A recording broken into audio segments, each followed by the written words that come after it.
Well, in college football, there is no higher achievement than winning the national championship for a team. And as a fan of another college football team that isn't Michigan, I know how magical it is to win that national championship. All right. I just do. So anybody my age, 23 years old or around there, that's a Michigan fan, experienced that for the first time last year, and it's magical, 15-0. But to be able to repeat that is what is very difficult to even the best coaches and the best teams have a hard time doing it, especially when you got to replace an entire coaching staff and an entire roster. That is the challenge facing Sherrone Moore and the Michigan Wolverines in 2024.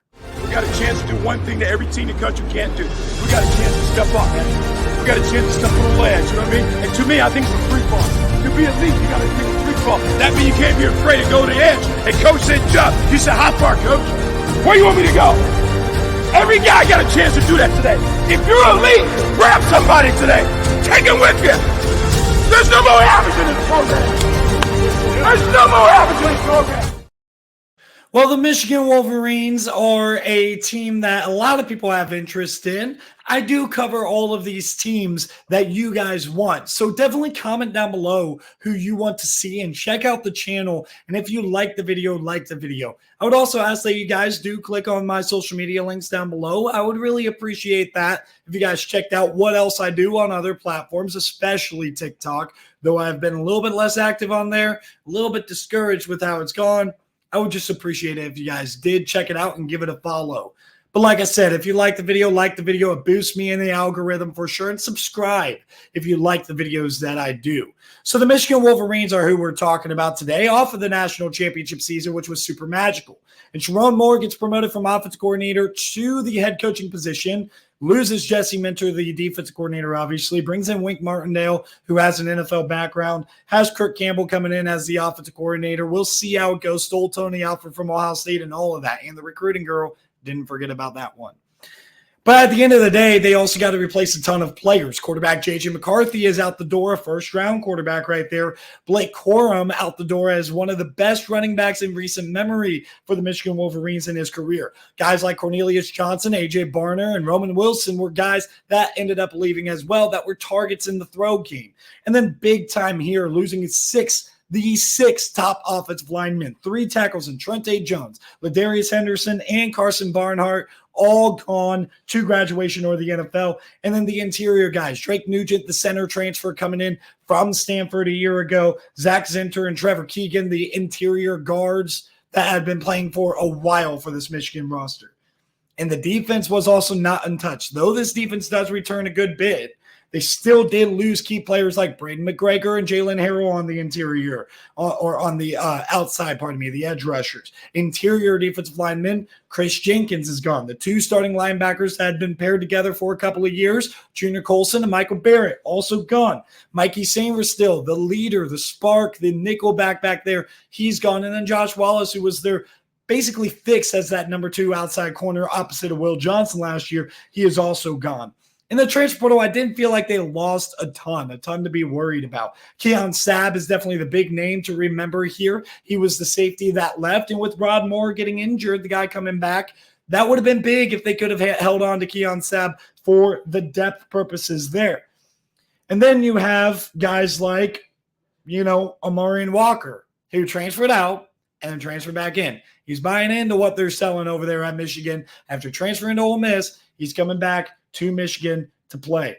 So in the transfer portal, they did not lose a ton, just to be clear, but they lost a ton to graduation and a ton to the draft, and we knew this would be the case. So how is Sherrone Moore going to be able to replace him?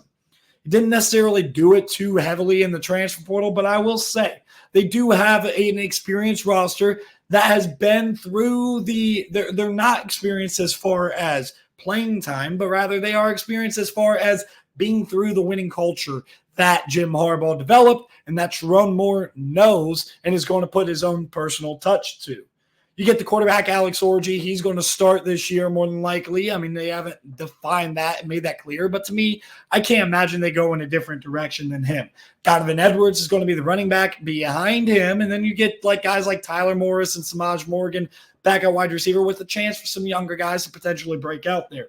Colson Leveland, likely the best tight end in America. He's back for another year, and that's a big addition to have for an offense. Not addition, but big returner to have for an offense that otherwise would probably really struggle in the throw game if they didn't have that mismatch at the tight end position.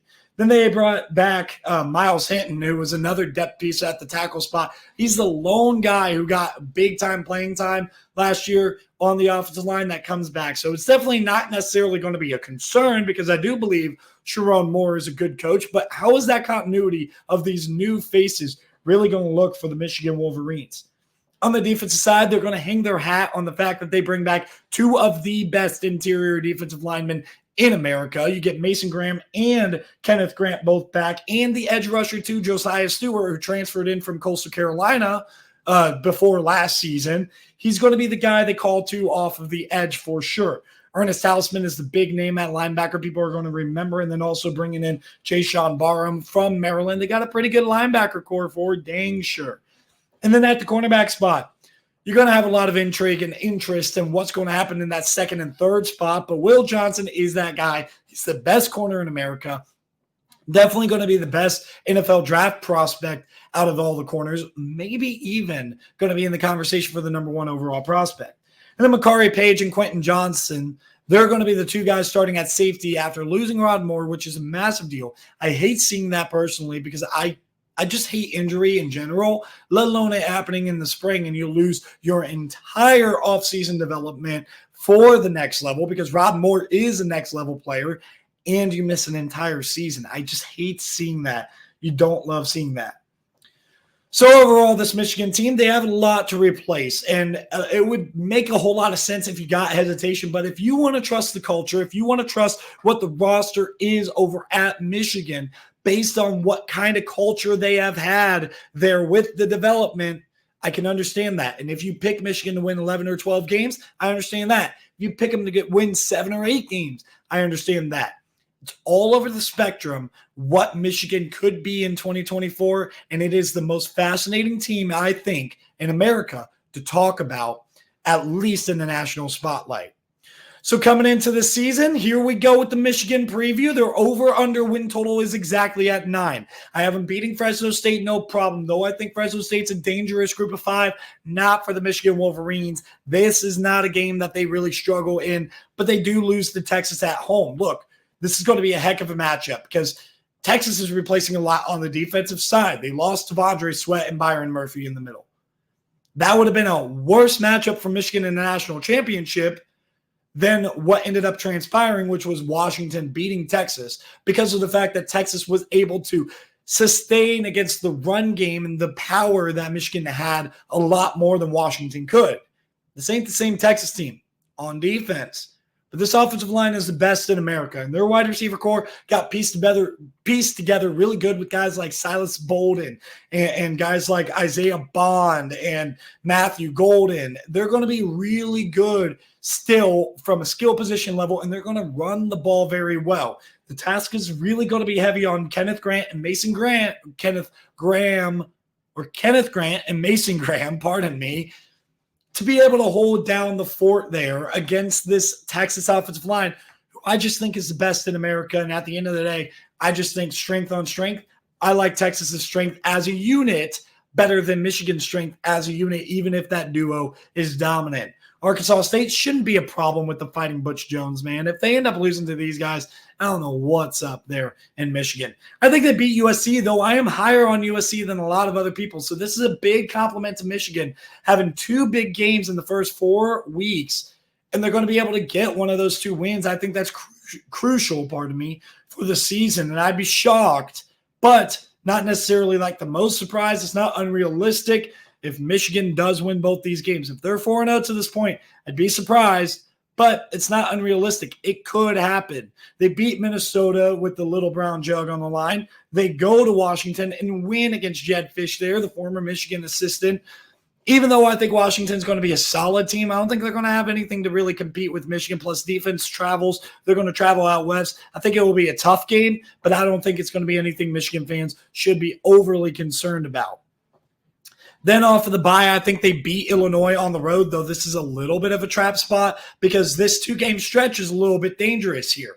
You get Michigan State, who's going to be tricky, and not a whole lot of people are going to know about what Jonathan Smith is going to do up there in East Lansing. And it's a big-time rivalry game. So you get that. It's a little bit of a look-ahead spot because you get Oregon, but I theorize that Sherrone Moore, with the history of this rivalry, specifically recently, you have the Kenneth Walker game where he absolutely went off. You had the fight in the tunnel. There is no love lost between these two in-state rivals whatsoever. I don't think Michigan's going to overlook Michigan State looking up to Oregon. I think that they're going to beat Michigan State, and they're going to beat them pretty soundly, even if Jonathan Smith gets something rolling here in late October. The Oregon game. I just think Oregon's more talented. I think it doesn't help the fact that you do have Michigan State right before Oregon, and I don't think you're going to sleepwalk through Michigan State. I think you're going to take Michigan State seriously with that being an intense in-state rivalry game. And I have you taking your second loss of the year, Michigan, to the Oregon Ducks. But if you keep an eye on where we're going with this, these two losses are still against arguably the preseason two of the top four teams. That is just the truth. If you ask any college football expert, analyst, or whatever, anybody who has an opinion on college football, they're more than likely going to put Georgia, Ohio State, Texas, and Oregon in the top four. You play three of these four. It's not an easy schedule for Michigan this year. And then to close out the year, I think they beat Indiana on the road. No problem whatsoever, though I really like their coach over there at Indiana, Kurt Signetti. And then Northwestern with David Braun, I think they have no problem winning that game, even if it's a look-ahead spot. But I do have them losing on the road to Ohio State, going 9-3. The Ohio State game, like I said about Oregon and Texas, and this is the one that's on the road and Ohio State is due. I think this is going to be another down-to-the-wire classic that goes in the advantage of Ohio State. Ohio State arguably probably has the best defense in America coming back. And then they got an offense that is loaded, that all they need is a quarterback who is tough and a leader to be able to win a national championship. They don't need anything special from Will Howard or Devin Brown. They need that guy to be super tough and super legit over there. And for any of you guys that have been following the channel, you know I picked Michigan to beat Ohio State last year. You know I didn't expect Ohio State to win that game last year. This year, I think Ohio State should win the game, and if they don't, they got serious problems. But if Michigan goes 9-3 with a 7-2 conference record, likely missing out on the conference championship, but not out of the realm of possibility. You would have to check out my other two videos on Oregon and Ohio State to know for sure. Even though Michigan is going 9-3, though, in this prediction, and they probably could miss out on a Big Ten championship appearance, if Texas does well in the SEC, they place top two, they play in the SEC championship. That conference championship, which is probably the most realistic conference championship game you could get, is between Ohio State and Oregon. Michigan's going to play three teams that competed in the conference championship, and those are the three they lost to. So what they're really going to have to hang their hat on is teams like Washington and USC being pretty solid for them as a resume booster for what quality wins they have. And I think they could definitely be on the fringe and on the bubble of making the college football playoff. But I guess they're going to come down to crunch time there. If they go 9-3, any 9-3 team, they're going to be right on the edge, right on the bubble, and kind of sweating it out maybe a little bit on Selection Sunday. But with that being said, thank you guys for tuning in. Like I said, subscribe if you made it this far, and I'll see you guys in the next video.